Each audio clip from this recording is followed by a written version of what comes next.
Want to say welcome, ladies and gentlemen, to the Tony Hollis Live Talk Show Testify.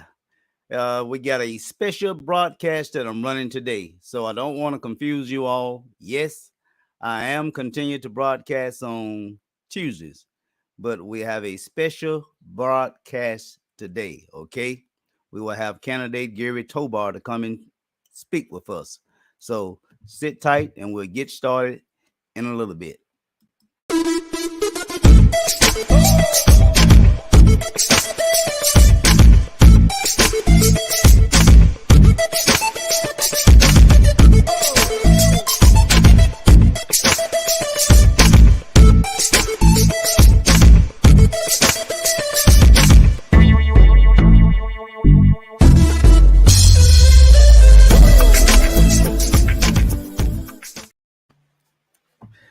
Again, welcome, ladies and gentlemen, to the Tony Hollis Live Talk Show Testify.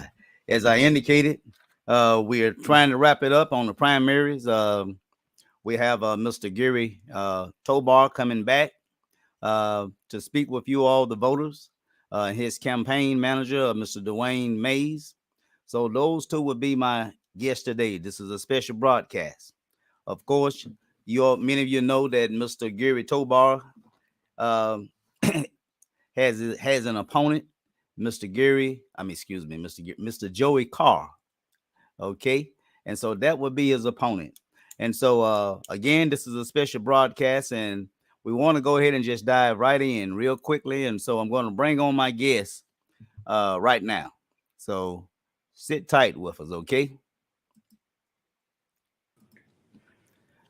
Okay, how you doing, gentlemen? Look like I got somebody. Let me see if I can do this solo layout. Okay, I get both of you on that solo layout. But anyway, I'd like to say welcome to Testify, gentlemen. Welcome back. All right. Thank you, Mr. Tony. Thank you for having us. It's good to be back. Well, okay. Glad to have you. As we indicated, we talked about trying to bring you guys back on. You all made contact with me, and I'm pretty sure there may be some information that you want to share with voters for as what is new development or some information in terms of the next 10 years, how important this is for voters to be concerned as it speaks to legislation. And so without any further ado, I'm going to be switching back and forth because that's the only way that we can get both on camera together. Okay. So let me bring my guests back on. All right. All right, gentlemen. They can hear my voice, and I'm pretty sure you can hear it. So tell me, 24th is the big date, and we still got early voting going on until the 23rd, correct? Absolutely. Mr. Tony, again, thank you for having us, being an advocate for us. Thank you for allowing us to share information that look like the only way you can get it is on Testify. All right. And like I say, this is the one platform that I give to the public. As I say, it may be someone who went to court on last week and they just didn't tell it all. I want them to know that they can leave the local court and they can come here and I'll let them tell it on Testify. All right. But on a serious note, gentlemen, so tell me, I got a message from your campaign manager, Mr. Dr. I call him Dr. Lee. But Dr. Lee, he called Dr. Adams, excuse me. Dr. Adams called Lee Adams. Him and I was talking over the phone, and he indicated that there's some information that you need to get out in terms of explaining exactly what does it mean for the next 10 years in regards to the next representative serving for District 34. And also he mentioned something about as it relates to I want to say the demographics. Then again, I may be wrong. But again, you all know that's your campaign manager. I'm pretty sure you all don't touch base. But so let me extend this floor to you now. And so tell us why it's important that voters need to know about what is to come down the pipeline as it is for the next 10 years. Well, most importantly, I think in our first conversation on Testify, we were talking about how the lines had been redistricted. And Mhm. with that said and done, we lost approximately, based on the redistricting within our county, within the district, approximately 7,000+ individuals that are not currently registered with the census. And with our past census, we've lost 7,000+ people. We also wanted to indicate that based on that number, we also lost a seat in the House of Representatives. Let me And stop you 1 minute. I just got a message from one of the, well, actually two peoples now. They indicating that the sound is low. You know, that's what okay, we was trying to correct before we came on. okay, Uh, I got two voters, Miss Johnson and Miss Judy Johnson and Mrs. Joanne Bell. They say the volume is very low. okay. Just 1 second. Just give us one moment. We're live, but he's going to put the volume up. Okay.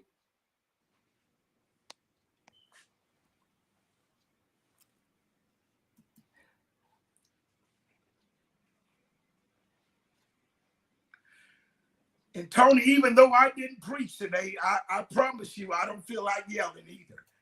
All right then. I'm gonna let you all work on that volume, and let me just go out for a minute. I want to mention about the Thank high you. school. I forgot to mention about that. Uh, Ladies and gentlemen, while they work on their sound system there, I just want to say to the Blavo high school graduation, I want to say overall, in spite of the sound system, it was a very beautiful ceremony that we had for our Blava High School graduates. I mean, it was just breathtaking to see uh, those young men and young women put in that 12 years, and they finally marched around and got their diploma. Uh, and a big thanks to Mrs. The principal, uh, Mrs. Blankenship. A big thank you to her. She understood that the quality of the sound was, it was terrible, and she understood that she had to speak loudly to where every parent relative could hear their child voice call, uh, as they marched around. So I tell you, give Miss Blankenship uh, thumbs up, give her much love. She did an excellent job in calling out the names for our high school graduate. And we also, again, we still got early voting going on, you all. For those of you who don't know, early voting, I had it up here somewhere. We still have to get the word out. To my understanding, early voting uh, last week, it was a low turnout. Okay. Now we know that was the first week or whatever, but again, you know, uh, we going all the way up to early voting from May the 9th through May the 23rd. And of course, the election day of the primary is election day. Primary is May 24th, 2022. And so it looked like I got my guests back in position. And so we're going to go back to them. Uh, any of you all who's looking on right now, if you can't hear um, the voice of my guests, please let me know. Okay, so we're gonna go back to them right now. Let me get rid of this. Okay, let's bring them back on now and see what we got. All right, let's go landscape. Let me do it landscape. Okay. All right, now I see you. You look good for is the picture. Now let's see what the sound like. Well, we've done. He's pulled it as high as it can go. But Tony, they can go to Facebook Live, Gary Tobar for 34. I'm on my also Facebook Live. Those that can't hear me, I'm live right now. Just go to my Facebook page and join me there, and it'll be just as actively presently because the camera's on me as well. So that'll keep me from yelling All right. because they can hear me loud and clear. All right, but you still want to proceed with this broadcast. Yes, let's Okay. keep moving. All right then. Again, let me see if I got any comments over here. Hopefully they can see us. Can anyone give us a thumb up for the viewers who's listening in right now? Um, my guests, do their sound better for the volume? Anybody? Miss First Lady Johnson or Prophetess Joanne Bell? Is that better? Their sound? Well, we uh, hadn't got no response yet, but we're going to go ahead and proceed. Okay. Okay, thank you. Okay. Now we was where was we? But we're talking about how the district. We were talking about how the district was changed, redistrict. We all with that census that we just taken for the 2020, Right. 20. What happened? We lost approximately 7,000+, and with that 7,000+ census report, the lack of that. Not only did we lose that number, but we also lost a seat in the House of Representatives. We had 2 seats in the House Representatives, and we also had a Senate seat. But now, because of the lowering of the number, we lost 1 seat in the House. So we're now down to 1 House Representative seat, and also just down to 1 Senate seat. With that said and done, with that number, Tony, we also lost about $200+ million that we have lost within our district and county. Because based on those census, the census is showing that about 210 million, because that's $2,800 per person per year, and $2,800 per year times 10 is 28,000. So if you multiply 28,000 times 7,000, that alone is 196 million.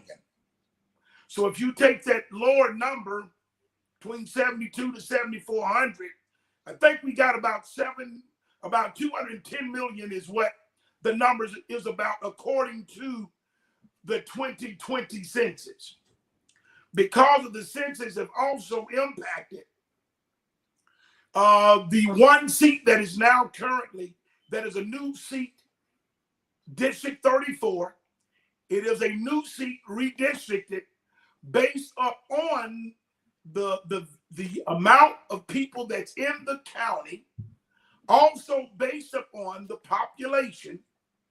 And with that said and done, the new census is showing that the African American is approximately less than 34% makeup of Mississippi County and of this district. Also, that same number of the census shows now that the makeup for the white is approximately 63 to 64% of the makeup of our county and of the district. So the importance of it is that we now have to place more so that I've been talking for the last 6 years. Something more important is called unification.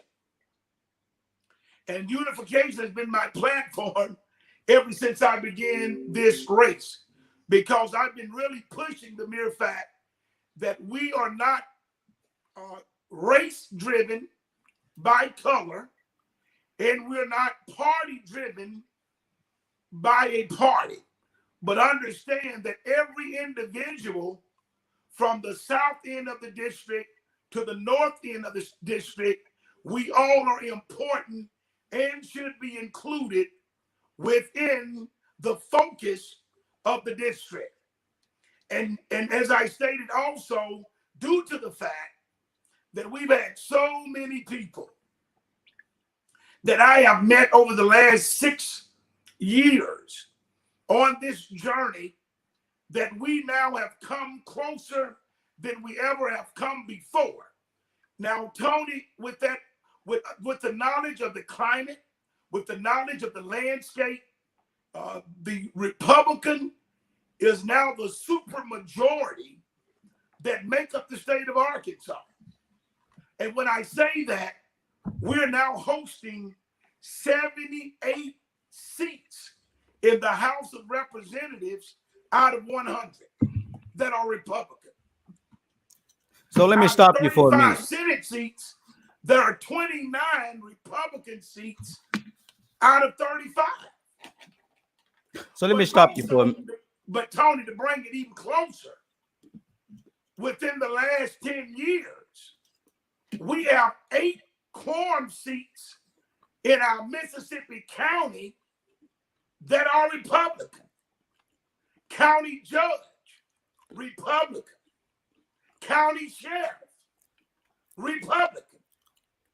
Senator Dave Wallace, Republican. So when we look at the entire landscape, not just from the state, but here where we are that matters the most, I don't want our people to continue to stay in the dark by simply thinking that we have to simply stay tied to one party, when it should not be about one party.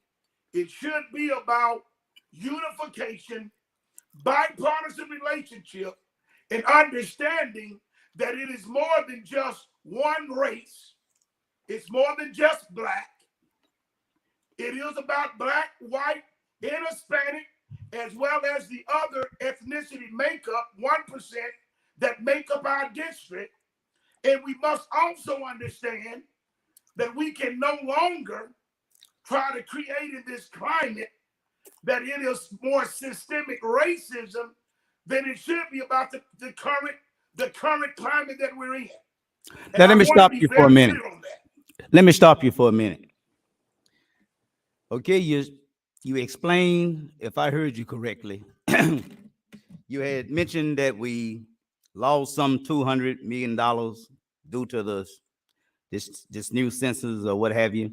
And you also indicated, if I understand you correctly, are you saying that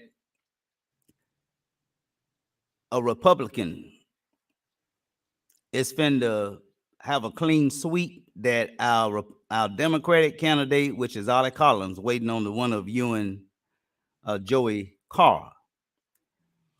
Are you saying? Are you saying that regardless of who's the candidate out of this primary for the Republican, either candidate is going to beat Ollie Collins based on how the map is drawn? And not only how the map is drawn, but also how it's set up. And I must be, can I be candidly right now? Yeah. Okay, but even in saying all that, right now you in a primary, correct? Correct. So even in saying all that, I guess the question would be, why is it that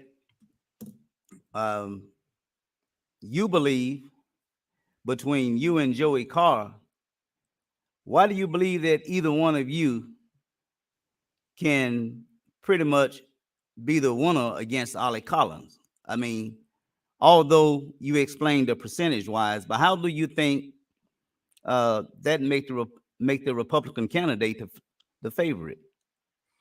Well, as I just stated before, Mr. Hollis, that if we just want to be open about having identified an individual that is not a new name, not as someone who's just got in a race, not someone who has been trying to be a champion, or here comes Johnny late, or now I got a desire to serve, not someone that says that I've never been in the political arena, don't know anything about the political process.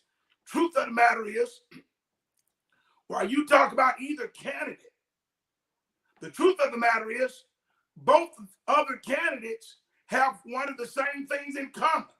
They're only known within their community that they've really been living in. And therefore, that's why I openly say, this race is not about popularity. This race is about true leadership. This race is about having someone who has been beating the past over the last several years, making sure that we go across the entire state, not trying to make it about a city, but make it about inclusiveness, not just about one particular agent, but becoming an advocate for all people, not making about one race, but making sure that all races are included. I'm that candidate. Well, let me ask you this here. I'm that candidate. Let me ask you this here. All of that set aside, I think it's fair to say that where the contrast need to be made right now is between you and Joey Carr. Okay. Even if we, just take your logics in terms of the numbers and all that, it's going to be a Republican who serve as the next state representative.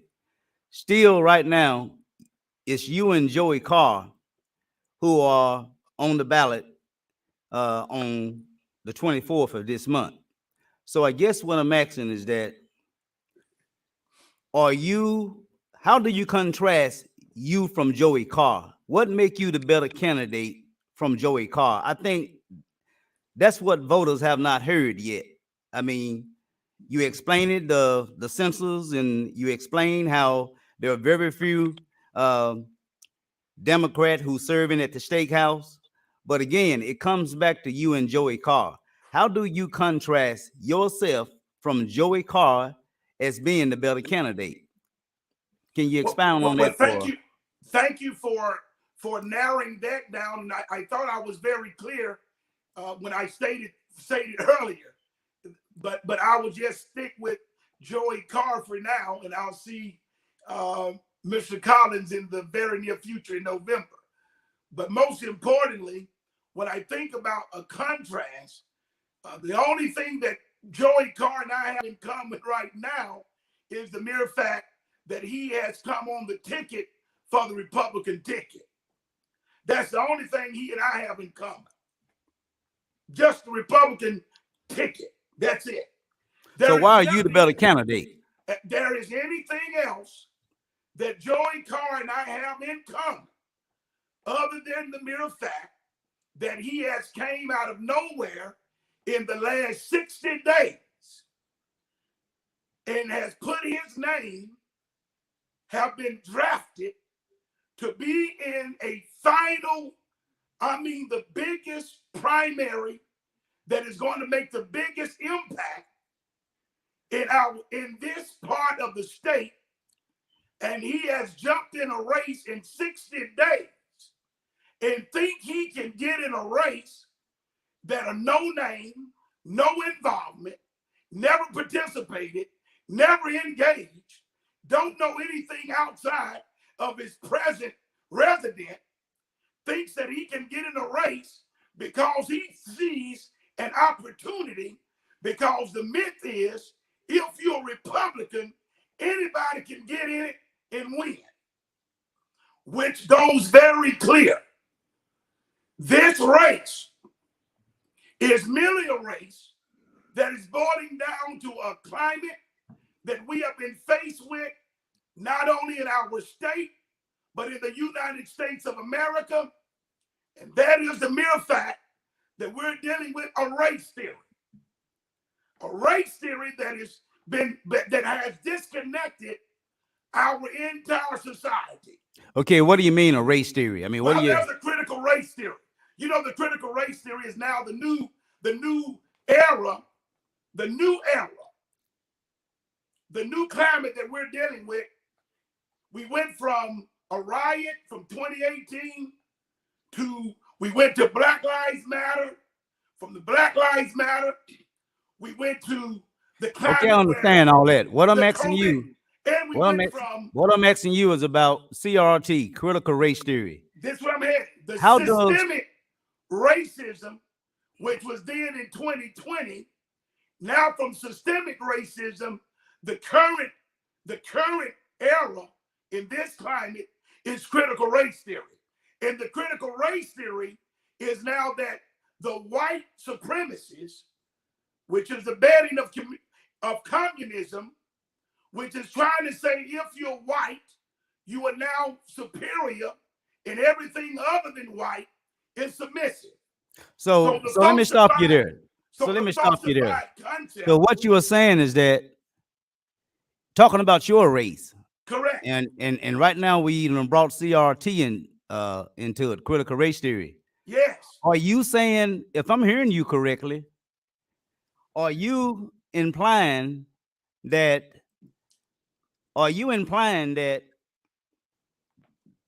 as it relates to your race, yes, that this now has come down to race? Absolutely. How so? Absolutely. How so?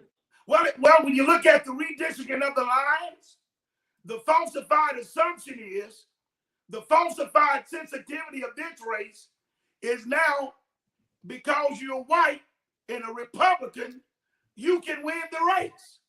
So they're not looking at quality. They're not looking at the candidate who has not only been a candidate for bipartisan relationship, because I represent everyone within the district. I've never been one that has marginalized. Are you saying Mr. Carr don't represent everybody in the district? What I'm simply saying, getting in this race, the premises of his race is the mere fact that he's gotten in the race based upon the new lines that have been driven to say it is designed for him to get in and win. And with that said and done, thinking that there is 60+% white, that they will vote for him just because he's white. And that's falsified perception. He's wrong on that. Well, let me ask you this. To think just because he's a white Republican, they're going to vote. Our people are better than that. And that's where I want to make sure that I bring out tonight. Well, let me ask you this here. What information do you have for you making the statement that this is about race? I mean, what bring you to making this, drawing that conclusion? I mean, what make you draw that conclusion that this is about race? I mean, that it's more so they want the white candidate as opposed to the black candidate, which is you. I mean, when you look at the makeup, you are simply saying now, based on the last census, this. Okay, I understand that. I understand the census and everything. We're talking about voters right now. 32%. They're saying right now that of supermajority county, that was 54%, has decreased. The African Americans have decreased down to 32%. So this is a white district now. Is that what you're saying? Sir, if you go from 54 supermajority African American in the Delta, the North, the South, Mississippi, now you're saying that the blacks have, according to statistics, they're saying that we lost 20% of the African American base. And based on that, we went from 54 supermajority to 32. I got a question for you. That same 20% I got a question for you then. Now okay. The white is supermajority to 60+%. Now, I got a question for you. Yes, sir. In using those numbers that you just gave, I think you mentioned that this district now is 63% white, correct? That's what the latest census is showing. Now, this is what I want to ask you. With that being said, that this district is 63% white. My question to you is that how do you feel, again, that just because it's 63% white, that voters, well, not voters, but Mr. Carr he believed that he has a chance. Are you saying that that's the only reason that he got in this race Absolutely. because Absolutely. is white? So Absolutely. what do you do in defense to that? So what can you do if anything? Because 63% is 63%. It ain't going nowhere. So with this being a 63% white district now, how do you how are you in position to win this race? Are you saying because he come out of nowhere and he really don't have name recognition as opposed to your name? Are you saying that name recognition is going to somewhat outweigh a person who I'm just going to say it nobody know? Is that what you're saying?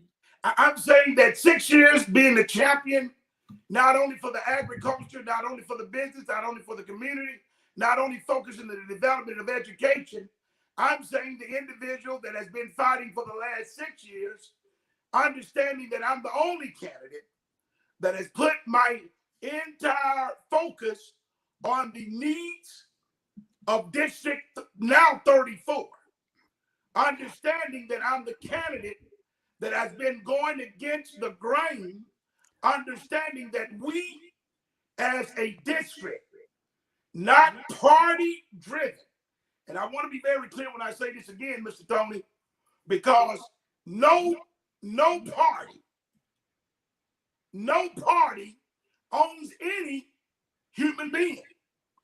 All right. No party. So with that said and done, I understand in the last 2 elections that I have support not only from Republicans, but supermajority Democrats who understand that I'm not party driven, I'm really people driven. I'm the candidate that I don't push party down your throat. Well, I'm pretty sure. I'm an advocate for all. Well, I'm pretty sure since you got name recognition, I mean, there's nothing I can say to that. But what do you say to voters? I mean, you're right now, your complaint right now is that the district is 63% white. Now, what do you say to voters who say, well, Mr. Tobar, you are a Republican? Well, Mr. Tobar, it wasn't the Democrat who changed these demographics. It was your friends, the Republicans. So what do you say to voters when they make a statement to you? Shouldn't you be pointing the finger at the Republican legislators as opposed to saying that Mr. Carr saw an opportunity to jump in the race, which that might be true. But isn't it fair to say that the Republican Party are the ones who redraw these lines? Well, again, the drawing of the lines is based upon the census that were not filled out, and that's what I also want to bring to the resurrection. That not just saying that we have decreased. I'm simply saying that we as a people in Mississippi County, for the most part, are still in Mississippi County. Now, they may not have filled out the census, but I promise you, the people are still in the county.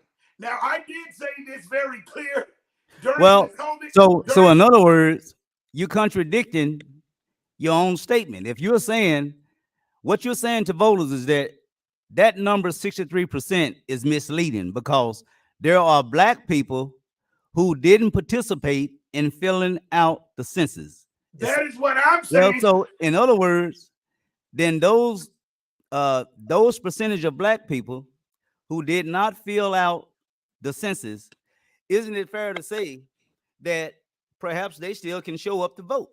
Not perhaps to say they're still in the district. Matter of fact, the truth of the matter is, Tony, it's very clear, man. That's why I say I don't want to get caught up.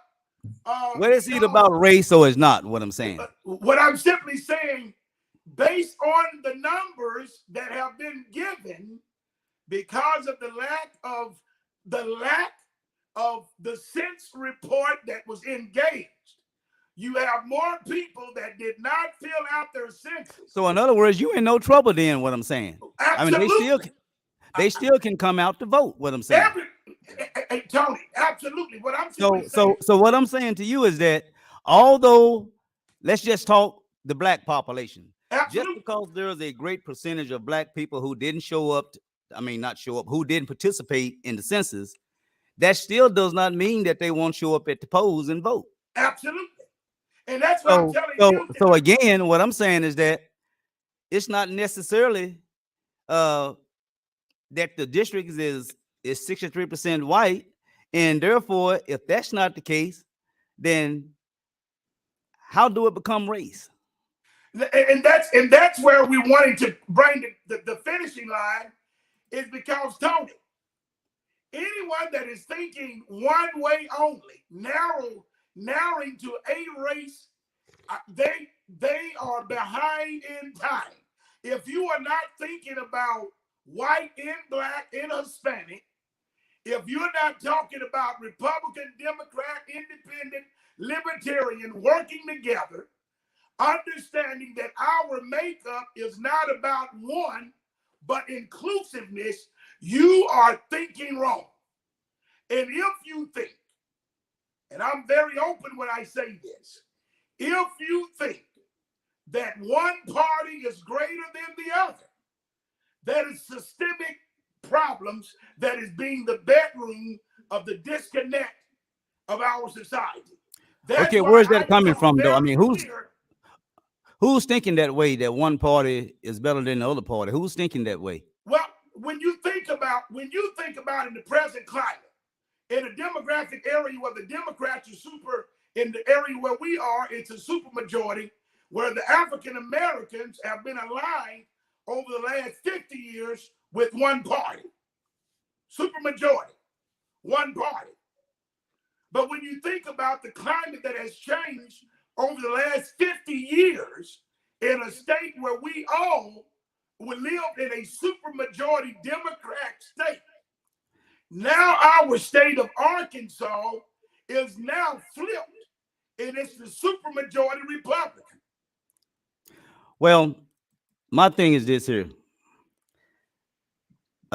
My thing is this. Are you? I can't. Just give me a minute here. My thing is this. We where we are now. I mean, blue gonna vote blue and red gonna vote red. Okay, we know that. What I'm saying is this. I don't think that's true, Tony, because according to the last statistic, 42% of the Democrat, and I want to say this very clear, regardless of what happened in 2020, I'm not crying over spilled milk. I have a lady right now that says that she didn't understand all what happened in the last election, and I didn't get a chance to come out, and a lot of them wanted me to pout and cry after spending $7,500 to Okay. do a recount. Okay. That the supermajority, 42% of Democrats voted for this candidate. So Well, I let me don't just. want you to think because you are blue, you vote for blue. That's incorrect. And I want to also send a clear message that our people, we don't vote just for party. We vote for the best candidate. And I Okay. don't want any, that's what I'm saying tonight. I don't want any individual to think that you are so tied to a party that you would vote for a party that is no longer working and going to be represented in the best interest of your people. Okay. Now. I don't want anyone to waste their vote. Now. I want to go to the board. Because I'm seeing some statements. I don't know if they statements or questions. I want to say to the viewers who looking on right now, uh, we have the candidate on. You have heard him say a lot in this little short period that we have now. Um, do you have any questions? I see statements, but do you have any questions uh, for Mr. Gary Tobar, who's the Republican candidate for District 34? Let me see. We got one. Um, was this one lady? She stated, I guess she wanted to. When I was trying to interject, she said you wouldn't let me talk. I thought that was a statement. Let me find another one here. Uh, the race. That's Miss Kent. Oh, she's just making a statement. You all, I really do need some questions. If you have a question, here go Mr. Larry, Minister Larry here. He said black won't vote Republicans. Okay, this is his opinion now. He's saying blacks won't vote Republican because they associate Republican with white supremacists. White Republican won't vote for a black man. Is what I'm getting from this. Now, that's basically what Brother Larry is saying is that it's how it's the perception of Republicans that black folks see Republicans. And what they're, if I read him correctly, what he's saying is that just because you put a black Republican to run for the seat, don't mean that Democrats, black Democrats, that is going to support a black Republican. So, what do you say to his statement there? He's saying that that the Republican Party is associated with white supremacists. Well, number one, and thank Brother Larry. I'm very familiar with him, and he's always been a strong, close ally and a friend of mine. Thank him for that statement. But here's it very clear, and that's why I want to make sure that there has been a false perception of the Republican Party. How so? When we think about, we have been misled to believe. No, how so? That the Republicans are only for the white and supremacists. We've also have been taught for 50 plus years. Okay, but how so? Democrats are for the poor and for the black. However, when you look at some of the greatest impacts in the influence that have made the biggest commitments have come from both parties. Exactly. True. I mean, both parties. Okay, true. So I grant you that. I grant you that. I say I grant you that. True. There's racism on both sides of the track. Okay, but I think, in fairness, I think Democrats walk on eggshell. In other words, they not so blatant, out in public view about it. Although there is racism, I agree with you on that. But how can you say that? To the question of Mr. Brother Larry there, how can you say that that is not true of how black folks are seeing Republicans in terms of their ways, in terms of legislation that has been passed from state legislators, mostly in the South, that has disenfranchised black voters? We got a voter restriction problem right here in Arkansas. So if all that being said, and the Republican Party is who run the steakhouse, isn't it fair for Brother Larry and others to think like him? How can you say that's not true? I mean, what evidence do you get to back that up, though, that it's not true? Well, the truth of the matter is, and I'm very open when I say this, when you talk about representation, that is why it's very important. No, we're not talking about representation. We're talking about racism. No, his statement was white supremacists. Can I make a statement now? Yeah, but I just want you to refer to his statement. He's talking white supremacists. That's how black people view the Republican candidate. So if you want to help him understand, I just want you to respond to his question on white supremacists. That's what I want to, and that's what I was getting ready to say. When you talk about representation, when you talk about who has been engaged, when you talk about who has been impacted the most from either party, you will understand the Republican Party, the Emancipation Proclamation. No, we're talking about right now. As we know it now, we know the history. I'm getting this.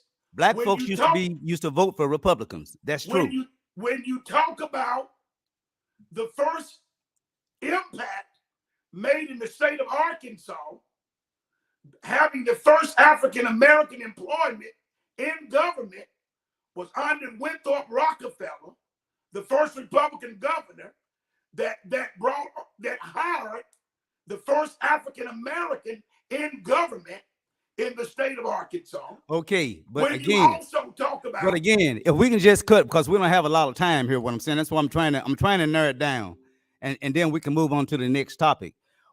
All I want you to do is to speak to his concern of white supremacists, and again, and then we can move on. That's what I'm saying. When you say white supremacists, when you talk No, about not me. That's brother Larry.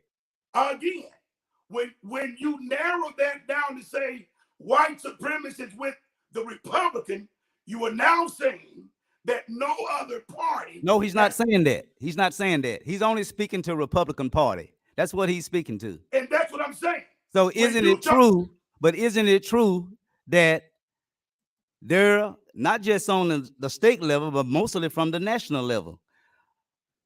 Is there a racism problem in this country? And mostly a lot of it is in plain view, happen to come from Republican candidates. Isn't that a fact though? I mean, that's actually what he's asking you. And then we can move on. When you talk about national, and I've said it very clear, when I talk about what is national and what is state, I can only speak about this state where we live. And in this state, where I can honestly openly say there was the 93rd General Assembly of the supermajority Republican Party that out of 40 plus governors preceded Governor Asa Hutchins in the current Republican majority recognized and separated Dr. MLK date from the other, giving him the only date by himself celebrating MLK. Okay, but see, you giving us history again. No. I'm giving us history. But we want to talk in the present right now. What we see right now. This is current information. When you talk about Rockefeller, in this state, that's not current. Sir, that just happened. Where's the information in the 93rd General Assembly. Okay, but can we just for time constraint? So it's not supremacy. So your answer is supremacy in this. Your answer, and we'll move on. Your answer is that racism is in both parties. Absolutely. And you want to move on, but you don't want to address his question as Republicans that he see now on the state level and the national level. Isn't it true that there have been bills passed that affect Black people in general?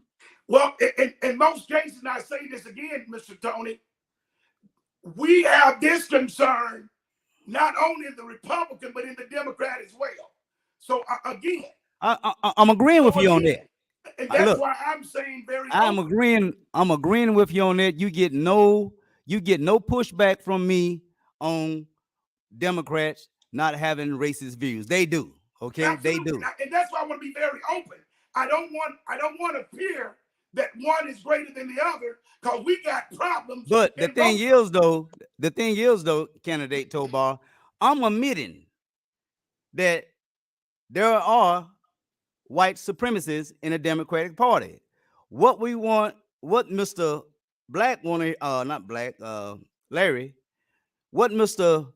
Larry, Brother Larry want to hear from you is that, is there racism, white supremacists in the state Republican Party? We know it's on a national scale. Does it exist? Yes, it exists. On the state on the state level. Absolutely. Okay. Well, we can move on then. And that's one of the reasons why I think when we talk about, you got to have individuals that's willing not only to raise the consciousness, but also willing to face it. Okay. And I think that's where I'm saying very openly, that's where I separate myself, because I'm not the individual to be considered a token. Okay? I'm not a token. No. I Oh, want he's to be not. very clear on this. No, no, no, no, no. No, I no, want no. to make this. I I'm want to make this I'm perfect. I just want to make making this a valid perfectly clear. I want to make this perfectly. absolutely. I want to So make this perfectly clear. No one has accused you of being a token. yes, sir. You know, no one has accused you of being that. We're just only talking facts that there are white supremacists in both parties, even Absolutely. even presently as we speak. On both sides, But 100%. from And the that's what from I was the saying to from Mr. the black population perspective, what we're saying, because I see it as well, I'm not going to lie, it is more blatant in the Republican Party. That don't mean that every Republican candidate is a bad person, because like me, I supported Republican candidates as well as Democratic candidates. But I think when you put them on a scale, you have to say that when it comes to white supremacists, that the Republican Party definitely outweighed that of the Democratic Party, if we're talking white supremacists. And I think that's one of the things that I bring to the table, also having the ability to raise the consciousness as humanity. And I also think that have identified some of the problematic racism that we're dealing with. And I want to salute our current governor, Governor Asa, who has not only recognized the bipartisan relationship that I bring to the table, but this way you see on my Talk to us neck, about Governor Hutchinson since his because what time you in office. see as an advocate for humanity, that I am not pushing racism. No, I'm no, no, no, no, pushing no, no, no, no. I want to unification. let's go ahead and make this perfectly clear right now. I don't know why you feel a need to defend yourself of being a token or not speaking racism. No one has accused you of that. These are voters who are asking you questions as they see them from their perspective. They're not accusing you. Okay? I'm aware They're of not that. accusing you. I'm aware You of that. know, I was just making it known that with my ability to articulate and work in the framing of unification, I've now been presently appointed but how do by you the change? current governor. But what For, he's trying to get from you is that how do you change blue bone Democrats to vote Republican? That's what he's asking you. Tony, and if that's what I'm saying, sir, if you allow me to complete what I'm saying. Go ahead. Go ahead. I'm sorry. Go ahead. I'm gonna give you all the time you need. The vote for me is not to change the party. It's the vote for me is to help identify the people within in my district that understand I have the ability to work in both racial, bipartisan relationships that needs to be dealt with for the betterment of our district.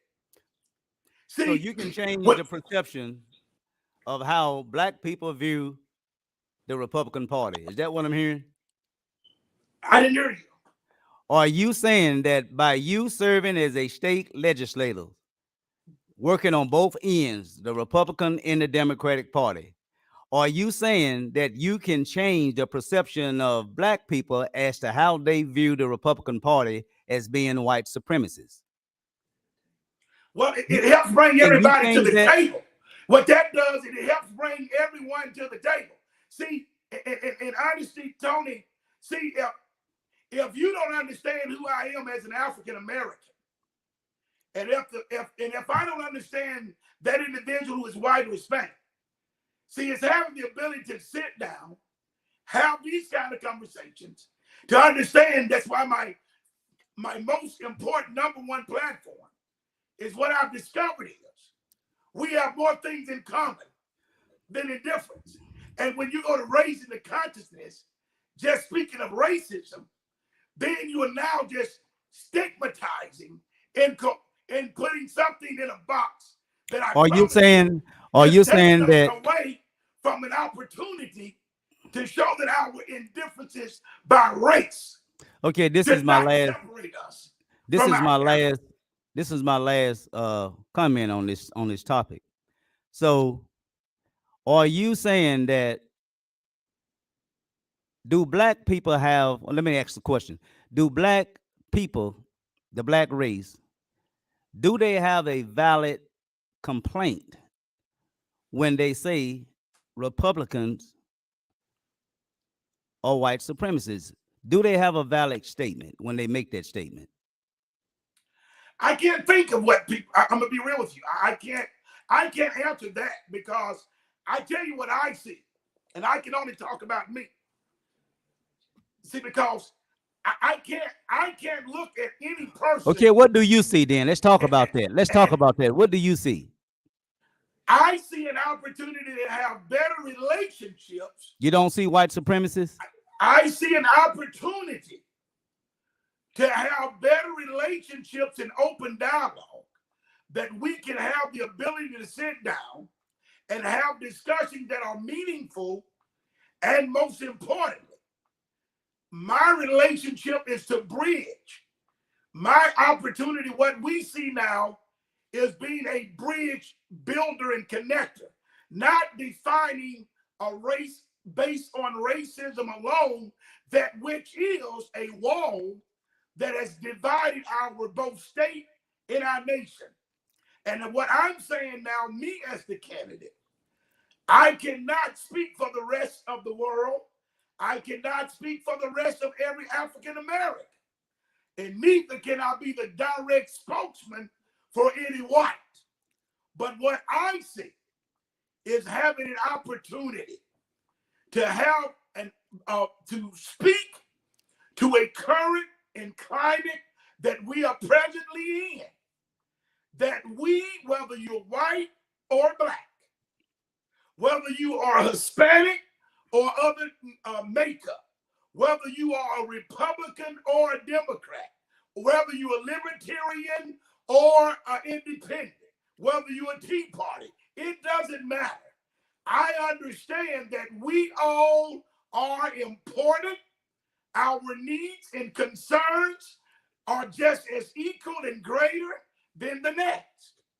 And we must have the ability to sit down and have such dialogue that everyone can have a win-win situation. Okay. Because in the words of President Bush, in the midst of climate, of COVID, he said there comes a time that we must simply listen. Okay. What we're gonna do now? We're gonna break away from this comment as it relates to white supremacists. But Mrs. Cannon have a question for you there. She said the turnout has been very low. How do you expect to get more people out to vote on this coming week? What's the plan? Do you have a team that's hauling, uh, or going door knocking? But mostly, do you have a team to get people to the polls? I've said it before, Mr. Tony, and thank you, Ms. Cannon. She's absolutely right. But we've already have expected that the turnout, which is generally low in all primary races in general, and that is because this is not a non-presidential election.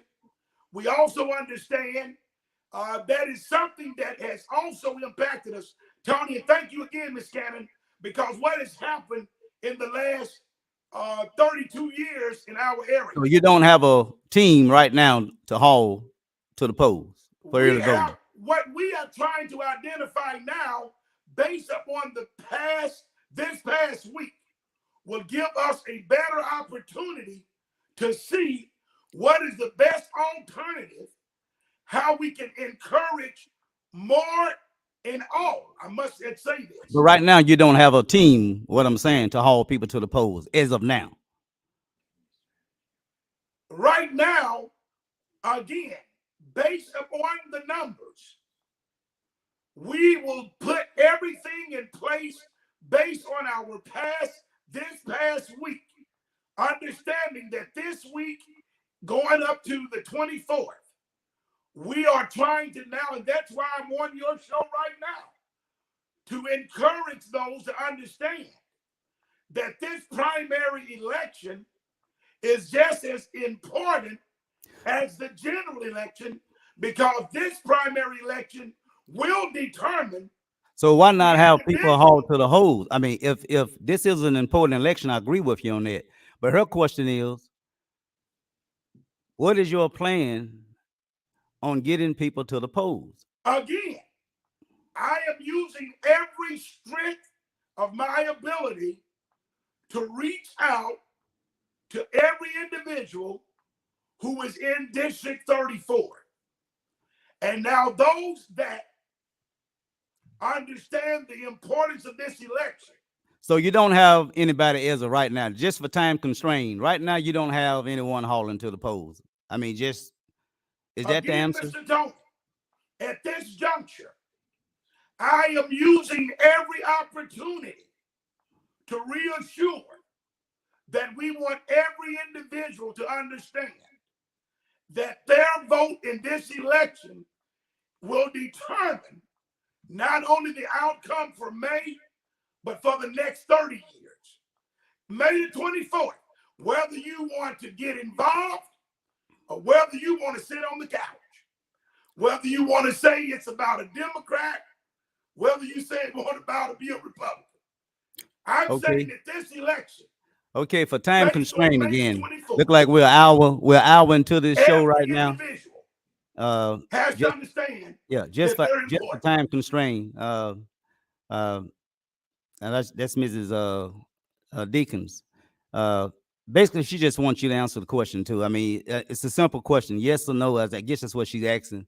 Either you have somebody hauling now. We understood that you're looking at some things in order to do what you think that you must do, but I guess she wants you to answer the question right now. With voters being, there's a low turnout, which is understandable because it's not a presidential election, as you indicated. But isn't it fair to say that as it stands right now, that you don't have at this point, you don't plan on putting a team in place to haul, and that's basically what you want to hear that question. So, in about maybe 10, in about 10 seconds, Mr. Tony, answer that question in about 10 seconds, then we'll move on. Mr. Tony, I'm very clear. I'm not a one-man show. I have a team. I have a strategic team, and that strategic team, Tobar 34. I get you. I get you. For time constraint, I understand you. And I'm saying to you, now, if anybody want to get in Mount Vehicle, they can. Okay. Let's move on. I'm saying to you. Okay, but let's move on. I mean, I pretty much understand. I pretty much understand what you're saying. I'm just trying to put the questions up here as the voters give to me. Thank you.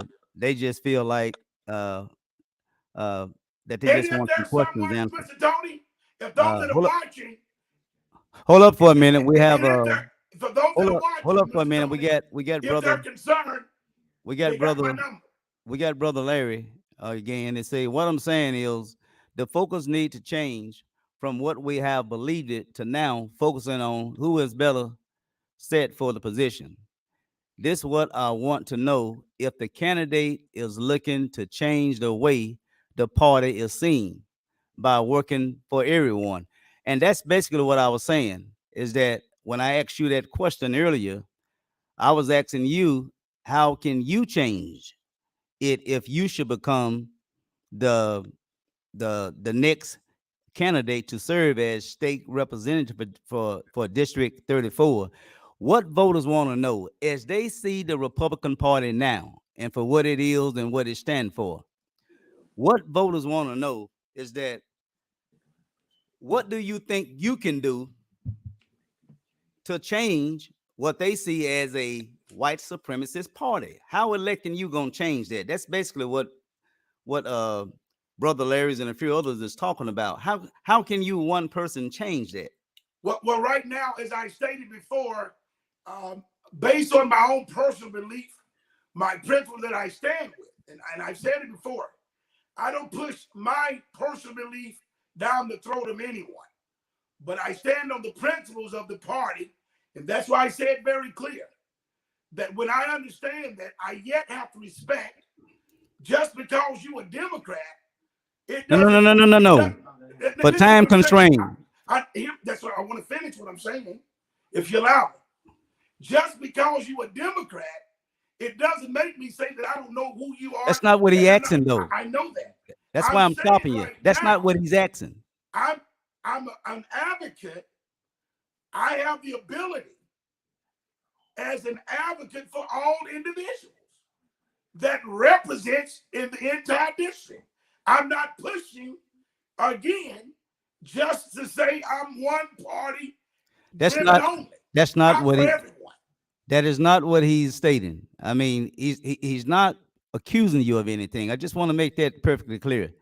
He just want to know you been on the Yes, Republican ticket and you representing the Republican Party. All he was asking, and then we're gonna close on that. All he was asking was that how do you believe you can change the perception of what black people have from a Republican Party that they view as white supremacists? That's all he was asking, and he wasn't asking you, he wasn't stating that you be judgmental I of, know that. Yeah, from that's from what I'm one saying. party versus the Having other that, party. You having know, that ability, understanding, I can bring everyone to the table, and everyone have a representation that we all inclusiveness. And I really believe that is one of the things, the greatest things, that I will be able to be a champion and an advocate for. That I will be able to represent everyone and be their advocate. here go Dr. Adams. This is your communication person, I believe, right? Dr. Adams have a statement. He said there are state and national office holders in majority white areas who are black and have both races vote for them. Uh, I'm not understanding his statement. I think we pretty much covered that. That Correct. Yeah, that that's late. there's racism in both parties. I guess that's the way I interpret that. And so I think we pretty much done expound upon that. Mrs. Murphy, she have a question. Yes. Uh, Alex Murphy. you know, you just won't answer the question. Just up straight, up never answer the question. And so these are voters talking. They want to see you be direct and what your position is on the questions that was asked of these brother Larry, and I think there was probably one or two others, but they feel like you're not answering the question. So this is an opportunity before we close. We really way over now. We're an hour and 8 minutes into this here. Uh, but that was her statement. I'll let you respond to both of these here. Then we got Miss Judy Johnson. It say what necessary changes is going to make if he get voted into office as a state representative, Pastor Johnson. Uh, uh, that's Sister Judy Johnson' husband, Pastor Johnson. Then again, she may be talking about herself. Maybe she's a pastor. But anyway, those two questions pretty much go hand in hand. One feel like you're not answering the question, and then again, Miss Johnson is stating, "How can you make a difference?" And you pretty much done expound upon what you bring to the table in regards to you know trying to unify both parties. Uh, and so that's pretty much. I'm pretty sure they heard your answer. I don't know if they want you to expound upon it anymore, unless you feel you have to. Uh, Mrs. Woods, I haven't been on long, but the few minutes I have been on have been frustrating. I don't know what she mean on that, but anyway, let me just extend it to you because some believe you haven't been answering the questions. I don't know if your manager want to say something, Mr. Dwayne Mays. Uh, but let me just go ahead and just any misunderstanding that the voters might have had by you not answering the questions or whether you can make a difference at all if they elected you. So I'm gonna just turn this over to you and just let you speak. How about that? I want to make it very clear.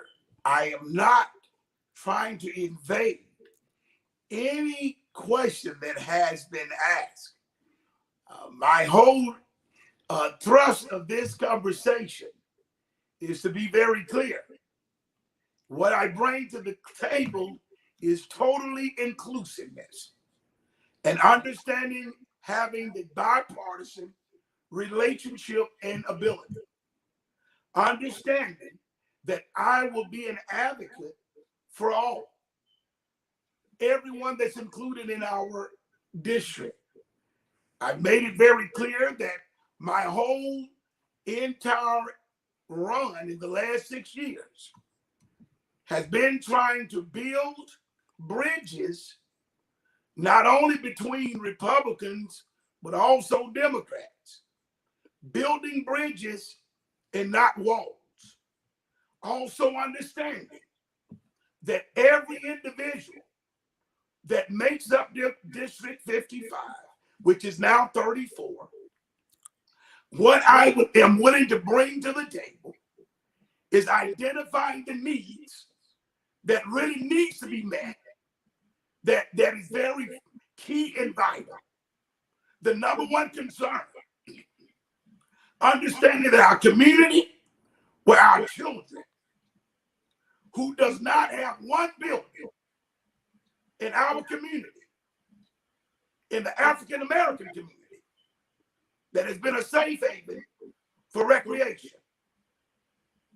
Understanding even in small towns, in large towns, like in Osceola or Gosnell, don't even have a grocery store.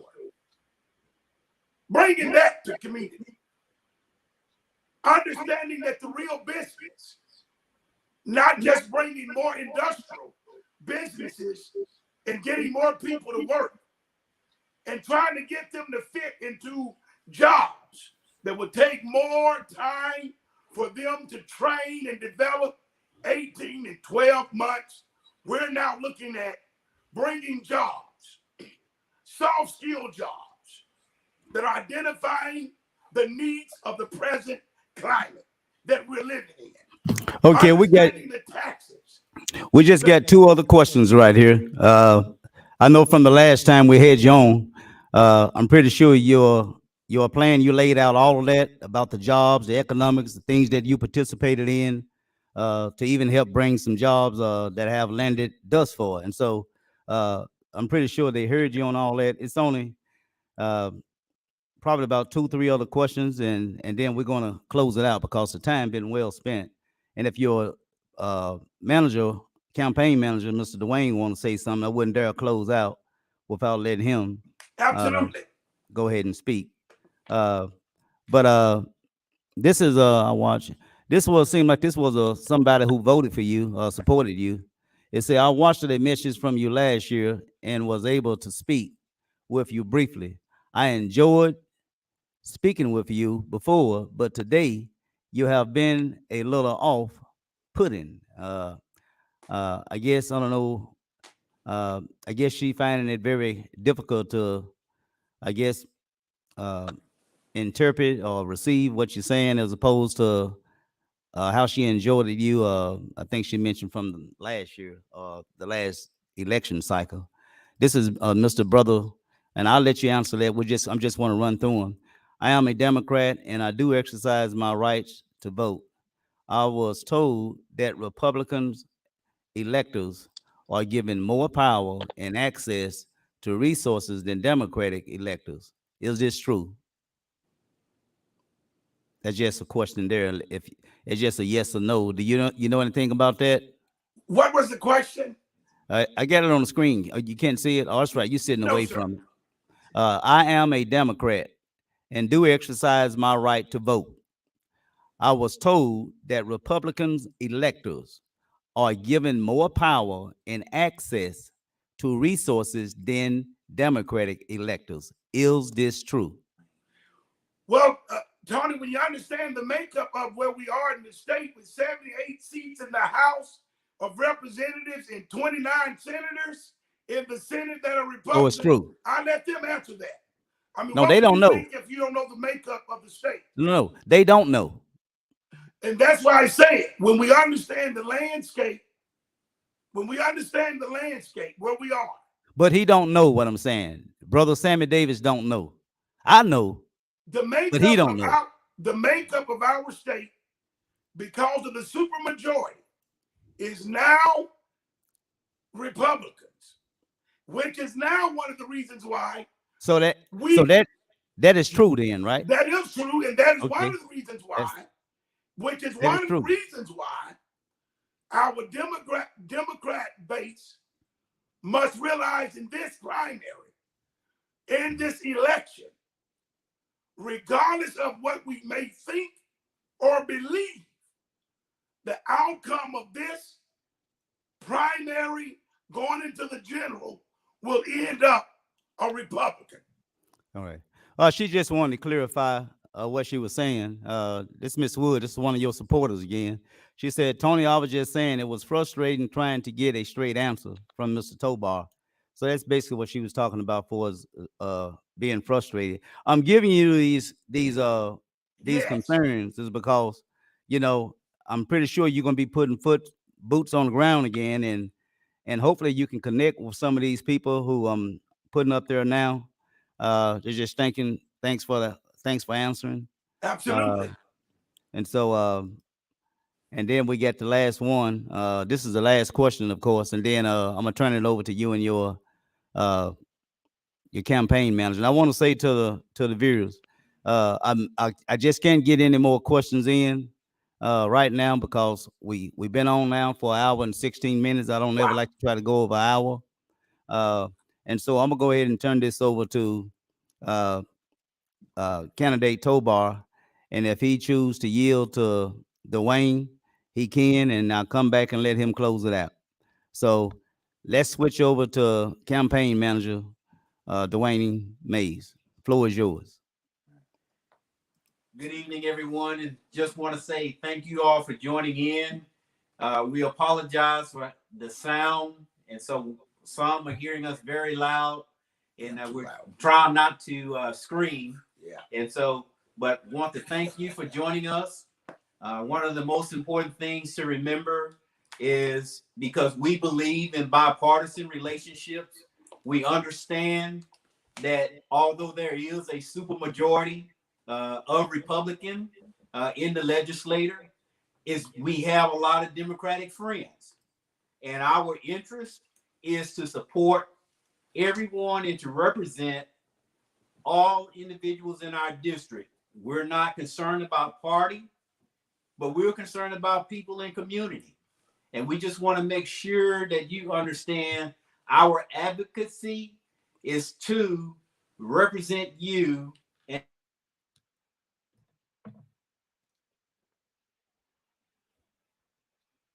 at the table where the decisions are being made. So as individuals think that the Republican Party has more influence, that is true because we are the majority. We are working to get to the table so that we can help our district. The Democrat side, because of the makeup, doesn't have the same access to the table to Brother be able to Dwayne, lean bring to your right just resources a little back. bit. Lean to your right just a little bit where we can see you. There you go. There you go. Okay. All right. Because of the supermajority, it makes it more challenging for Democratic legislators to get bills passed and to get information to the table to bring resources back to our district. Because we've spent the last 6 years building relationships on a local level, a state level, and on the congressional level, we've already established the relationships that when we win, we're able to be at the table and we can hit the ground running. That's our major focus. Because of where we are and because of the statements that were mentioned earlier with concerns of racism and white supremacy and things of that nature, our focus, being minority ourselves in the party, is that we want to bring our community to the table with us to sit down and be able to have more exposure, not trying to change someone from one party to another, but for exposure and collaboration so that we can start to learn and understand each other clearer so that we can have those meaningful conversations to know that our true focus is in representing everyone in our district, from our underrepresented neighborhoods to business and industry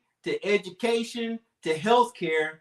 Our primary focus is being a change agent for District 55.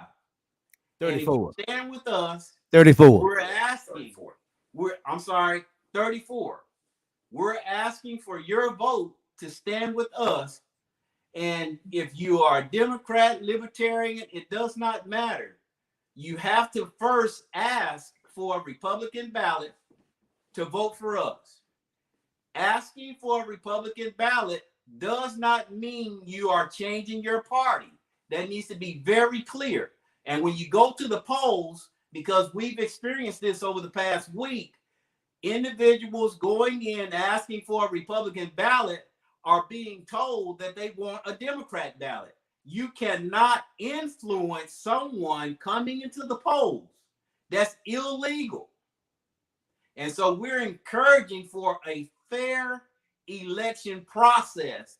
If you go in, you should receive the ballot of your choice. When you get to the voting machine, if you do not see the candidate that you wish to cast your vote, please stop and ask the poll worker to assist you because you do not see the candidate that you're wanting to vote for. Once you have pushed the cast on the machine, that cannot be undone. So make sure you're paying attention. Make sure that you are being treated fairly in the polls. And I highly recommend, if you're not treated fairly in the polls, there is a complaint process that you can file to the state if you're unfairly treated in the polling process. Everyone has the right to participate in a fair election and in the political process to choose the candidate of their choice. This is what we're advocating for. And so we want to thank you for your time, Tony. You've been very gracious to us. Are you most welcome? And we just want to say thank you. We want to remind the people, when they think about bipartisan, this past summer, when we had the Tobar Community Volunteer Team, and we were able to distribute almost 800,000 pounds of food across this district. We fed every city in the district, impacting 14 ministries, 4 different states. We were not looking at were you a Democrat or a Republican. We were focused on people and community, and that is the basis of our election. That's the basis of the advocacy. The reason why we are running for office is because this is how we are choosing, and we decided 6 years ago how we want to represent District 54 in Little Rock, because we've been told, 34, because we've been told multiple times there's underrepresentation. We're just looking for the opportunity is to bring all of District 34 to the table so that they can see that the great constituents, the great servantship in this district can be recognized at a high level in Central Arkansas. Blytheville, Arkansas is just as great as Bentonville, Arkansas. Absolutely. And we need the right people at the table that have already built the relationships, that understand business and how things are functioning, that we're ready to hit the ground rolling. That's the only way we're going to be able to move this district forward. This is Okay, not we got anything about maybe personal.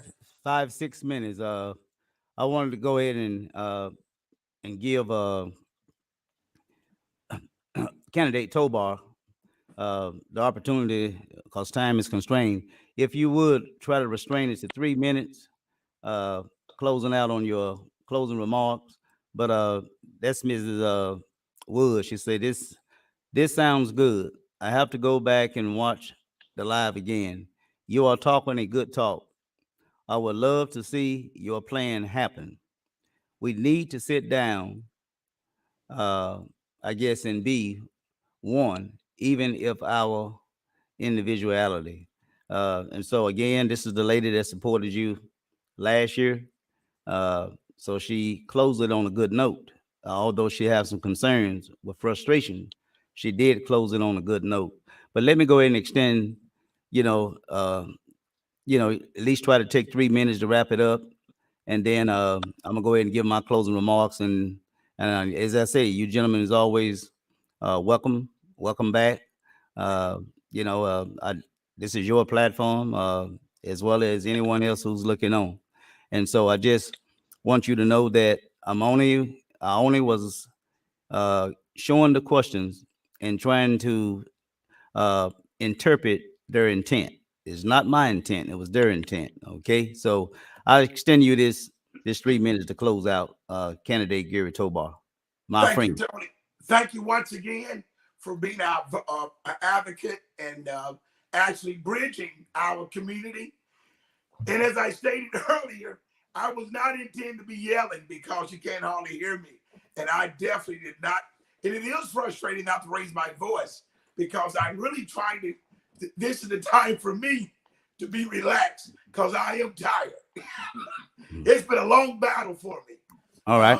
But I must admit, thank everyone who supported me, not only in the past, but in the present. I also understand, not just because if I have come across that I'm just one person party driven, I've done a poor job because I'm people driven. And if the message has not been conveyed that I am for everyone, black, white, Hispanic, every race, I'm for business, big business, little business, business that's trying to get off the ground. I'm concerned about the community, as I said before, things that matters the most.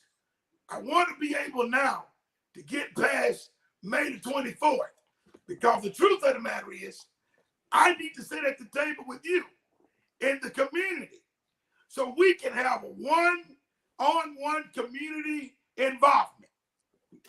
That we can sit down and say, Blytheville, Gosnell, Amarillo, Burnett, Victoria, Luxora, Osceola, Wilson, Bassett, Joyner, Birdsong. What is it that you need? What is it that is your number one concern? I want to talk to the businessmen. What are you concerned about? Making more money, expanding your taxes? I want to talk about it. Whether it's the light bill, whether it's about a grocery store, whether it's about education, whether it's about the black on black crime, whether it's about systemic racism, whether it's about building bipartisan relationships, whether it's about my farmers, talking about agriculture, I want to talk to you. All right. I want to talk to you All right. because you are the one, the reason why I'm running.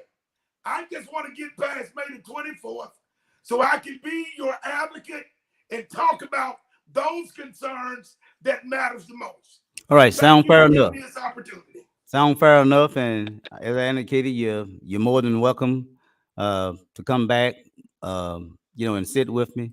Um, It's an honor. and I just want to say it's been great. I liked the interaction from the audience, the viewers, and hopefully you said something that would resonate with them, and vice versa. Hopefully their concerns, especially it seemed like the number one topic was it's this perception of white supremacists, and so hopefully, shall you become elected, uh, hopefully you can do something to to change the perception of how the black race view the Republican Party as being white supremacists. But Man, that's really all I have. I'm gonna have to close it out, gentlemen. And I thank you. want to say, we still got a week left in this year. Thank you. So hopefully they will come back and to me, and I'll share the questions to you as I get them. Uh, and so, but anyway, before you go, I just want to just go ahead and show the audience again. We have one more week of One early more week. voting, One more week. May 9th through the 23rd. That's the last day, the 23rd, you all, for early voting. And then after that, we will have the election day One more of the week. primaries, May the 24th.